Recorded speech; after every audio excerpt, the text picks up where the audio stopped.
Since the beginning, we have lifted our eyes to the night sky, endless, silent, eternal. For our ancestors, it was never just empty space, it was alive. Every streak of lightning, every wandering star, every eclipse was a message, a mystery, a hand reaching down from above. And so, we filled the heavens with gods. But why? Why did the human mind choose the skies as the seat of the divine? To answer that, we must journey back to the very dawn of belief itself. Our ancestors lived in a world of danger. Survival depended on one skill: finding patterns. If the grass stirred, it could be the wind or a predator. Better to assume something was there, to see intention, even when there was none. This instinct, forged in the hunt, followed us into the heavens. A sudden storm? Someone must have caused it. A streak of lightning? Surely it was thrown by an unseen hand. Our minds were not built to see randomness. They were built to find meaning, even in the sky. And in every crack of thunder, in every shift of the clouds, the human brain whispered the same thought: someone is watching. The heavens were not silent. They moved with rhythm. The sun rose, died, and returned. The moon swelled to fullness, then disappeared into shadow. Stars marched across the horizon in endless procession. To the human mind, these were not just patterns. They were characters. The sun became a god reborn each morning. The moon, a guardian of the night. The constellations, hunters, beasts, and heroes, their stories written in fire across the sky. Around the fire, our ancestors told these tales. Every sunrise became a promise, every eclipse a warning. The universe itself was alive, and it spoke in symbols. For the first time, humans looked upward, not just with fear, but with imagination. Mountains pierced the clouds, so we imagined the gods living there, watching from peaks no human could reach. And when we built upward. Stone towers, ziggurats, and pyramids, ladders of worship stretching to the sky. To look up was to look toward purity.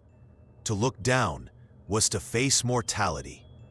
And so heaven became sacred, the dwelling place of the divine, a realm above us, eternal and unchanging, the very opposite of the fragile earth we walked upon.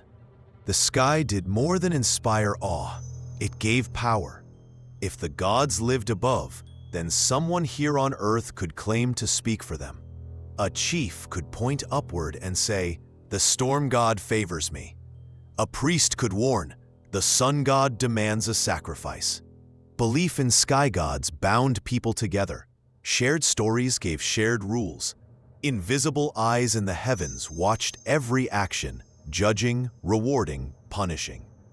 And so, the gods of the sky became more than explanations of nature. They became rulers of society, the highest authority, watching from above, shaping human law and human order. The heavens were not only sacred, they were practical.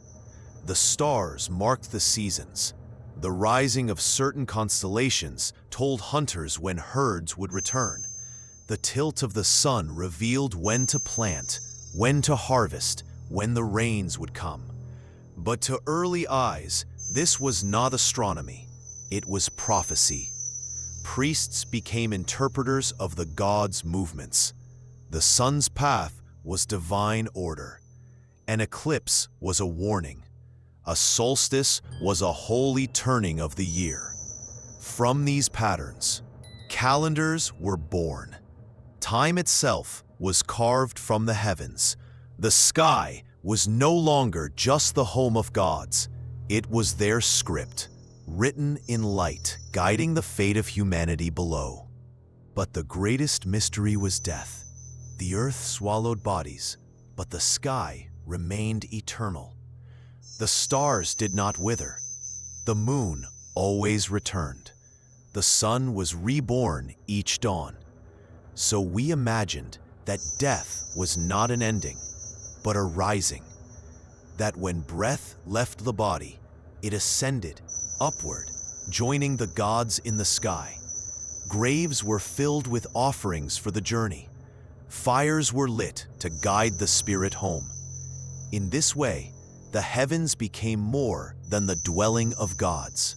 They became the promise of life beyond life, a hope that even in death, we too could rise among the stars. When we discovered gods in the heavens, it was never the sky that changed. The stars have burned for billions of years, silent and indifferent. What changed was us.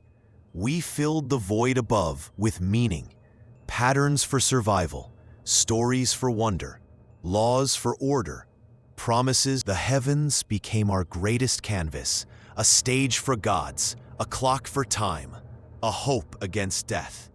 But in the end, the gods above were always a reflection of what lived within. To look at the stars was to look into ourselves, to see the fears, the dreams, and the imagination that made us human.